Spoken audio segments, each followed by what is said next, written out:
እንግዲህ ቅድም እንዳልኳችሁ ቀልድን በቁም ነገር እያዋዛ በርካታ ፊልሞችን በርካታ የቴሌቪዥን ፕሮግራሞችንም ለኛ ያደረሰው አርቲስት ነጻነት ወርቅነህ በዛሬው ዕለት እንግዲህ ህይወቱ ማለፉን እንግዲህ እንደምትመለከቱት በሰፊው ተገልጿል። እጅግ በጣም ያሳዝናል። ለመላው ኢትዮጵያውያን መጽናናትን እንመኛለን። ለአርቲስቱ ቤተሰቦች፣ ለስራ ባልደረቦች፣ ለሁላችሁም መጽናናትን እንመኛለን።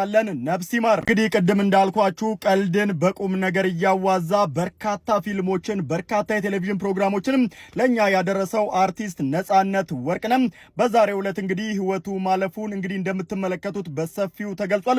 እጅግ በጣም ያሳዝናል። ለመላው ኢትዮጵያውያን መጽናናትን እንመኛለን። ለአርቲስቱ ቤተሰቦች፣ ለስራ ባልደረቦች፣ ለሁላችሁም መጽናናትን እንመኛለን። ነፍስ ይማር። እንግዲህ ቅድም እንዳልኳችሁ ቀልድን በቁም ነገር እያዋዛ በርካታ ፊልሞችን በርካታ የቴሌቪዥን ፕሮግራሞችንም ለኛ ያደረሰው አርቲስት ነጻነት ወርቅነህ በዛሬው ዕለት እንግዲህ ህይወቱ ማለፉን እንግዲህ እንደምትመለከቱት በሰፊው ተገልጿል። እጅግ በጣም ያሳዝናል። ለመላው ኢትዮጵያውያን መጽናናትን እንመኛለን። ለአርቲስቱ ቤተሰቦች፣ ለስራ ባልደረቦች፣ ለሁላችሁም መጽናናትን እንመኛለን። ነፍስ ይማር።